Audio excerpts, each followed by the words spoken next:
Falchero for Carriage Gael, and I'd like to thank everybody for attending this morning's press conference. The Republican councillors gathered against the Lisbon Treaty. And I'm just going to call out our joint statement. We, the undersigned, Councillor Martin Connolly, Councillor John Dwyer, Councillor Louise Minahan, Councillor Barry Monteith, Councillor Cieran Perry, Councillor Thomas Pringle, and Councillor Bernice Swift, represent communities across Ireland. Our collective constituencies in Donegal, Down, Dublin, Fermanagh, Tyrone and Wexford form a broad cross-section of urban and rural Irish society. We have come together to add our combined voice to the campaign to defeat the Lisbon Treaty. It is our view that the Lisbon Treaty itself and the process by which it is proposed to bring it into effect are deeply anti-democratic. Of the 500 million people living in the EU, just 3 million people in the 26 counties have been allowed to vote on the Lisbon Treaty. In the Irish context, this democratic deficit is further exacerbated by the fact that 1.8 million Irish citizens living in the British-occupied 6 counties have been denied a vote on the Lisbon Treaty. In June 2008, the electorate of the 26 counties voted by a substantial majority to reject the Lisbon Treaty. In forcing a second referendum, the Dublin government and the European political establishment have demonstrated their complete contempt for democracy. We represent communities that are being devastated by the current economic crisis, a crisis which was created by the very same economic policies that are enshrined within the Lisbon Treaty. The administrations in Leinster House and Stormont continue to slavishly follow these failed and discredited neoliberal policies that have led Ireland into economic ruin.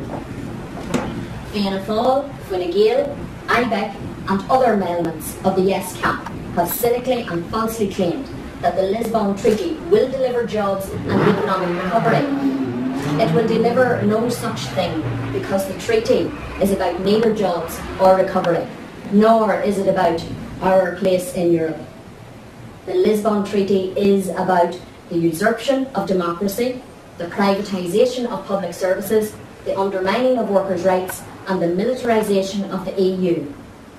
As Republicans, we believe in the principle of the sovereignty of the people.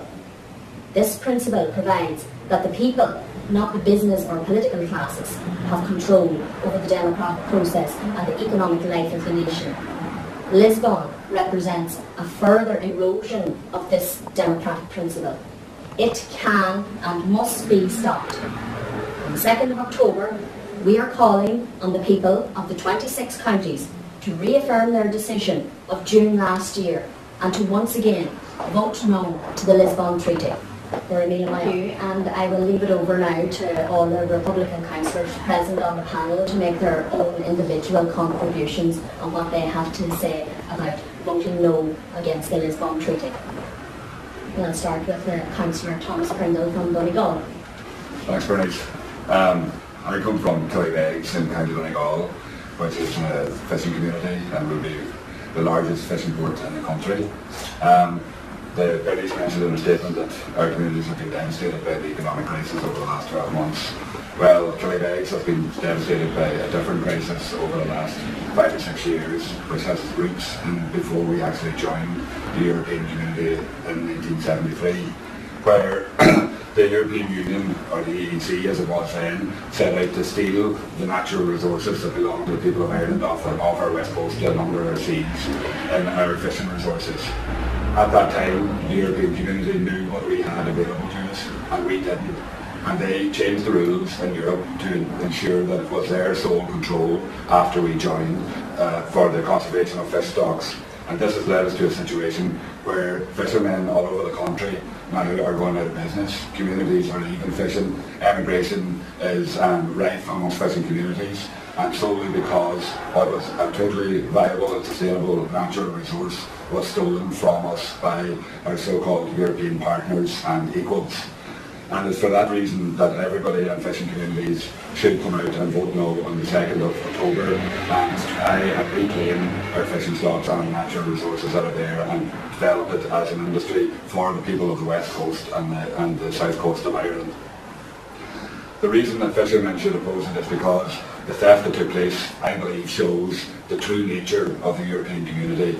And even at that stage, they were willing to go out and grab what was there and what they felt that they needed. And it shows the nature of the European community, and it shows the nature of the community that will be established by the Lisbon Treaty if it's passed. And for that reason, I would call on everybody in coastal communities to vote no on the 2nd of October. Today is because the very communities that I represent will be hit hardest if the Lisbon Treaty is passed. Already, the policies of local government management involving privatisation, outsourcing and public-private partnerships have seriously undermined the quality of essential services and community development in our areas. Lisbon will come up fast in this approach. The overriding ideology of the EU is competition and a market that cannot be impeded. People's needs remain secondary. Terms like liberalisation, deregulation and competition cannot hide the fact that privatisation results in lesser services. Privatisation aims to maximise profit, and the only way to maximise profits is to cut back on jobs, pay less and provide a poorer service. And make no mistake about it, Lisbon will increase privatisation. IBEC, the employers' organisation that represents big business interests, have already seen this. What they say is the Lisbon Reform Treaty creates a legal basis for the liberalisation of services of general economic interest. A yes vote for the Lisbon Treaty creates potential for increased opportunities for Irish business, particularly in the areas subject to increasing liberalisation such as health, education, transport, energy and the environment. The Lisbon Treaty removes the veto that Member States previously had in relation to be forced into opening up our social services to competition. The Commission has clearly stated that services previously classified as social services could be classified as services of general economic interest, with the result that our health service or our education service could be forced open to competition. The Watts ruling of the European Court of Justice in May 2006, combined with Article 14 of Lisbon, provides a legal framework that will enable private companies to bid to run public services.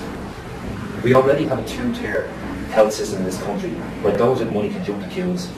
Do we really want to further increase this gap between those who can afford to buy health service and those that cannot? Do we really want a health service like the USA, where huge numbers of people simply cannot afford healthcare? Do we want an education system where again money can buy the best and the rest of us have to make do with the leftovers? If the Lisbon Treaty is passed, this is a scenario that we're facing. I would ask everybody to vote against inequality, and I would ask everybody to vote no to Lisbon. John Dwyer from Wexford to give his contribution. Thank you, Bernice. My name is John Dwyer, and I was first elected to a council in Wexford in 1999. I have campaigned on many, many different issues that related to the community that I represent. As my colleague Tomas has already said, the fishing community is devastated by EU policies. The theft of our natural resources has left many communities that I represent absolutely and utterly devastated, and without the traditional means to earn their living. This has been clearly orchestrated and supported by the Irish government. They have surrendered the fishing rights of our communities, and they should never have been allowed to do that. Notwithstanding that, the Lisbon Treaty is not necessarily about that issue. What the Lisbon Treaty is about is further militarising the EU. It is about making sure that the EU becomes a competitive entity, and this is not a direction that I personally could support in relation to the further development of the EU. Let me be quite clear. I support the development of a social European. I support the development of workers' rights, of environmental protections. I am not anti-European, but I most certainly am against the very undemocratic nature in which, in the way the Irish government have gone about attempting to rerun this treaty. What part of the no, I would ask, do the Irish government and indeed the other political parties who are supporting this treaty, not understand. In June last year when the people spoke, that should have been enough. But what we see is a coming together of people who obviously have an entirely different agenda than the good of the Irish people at heart. And I cannot support that, and I will not support that. And I'm asking people to come out yet again, those same people who came out in their hundreds of thousands before, I'm asking you to come out again and vote no.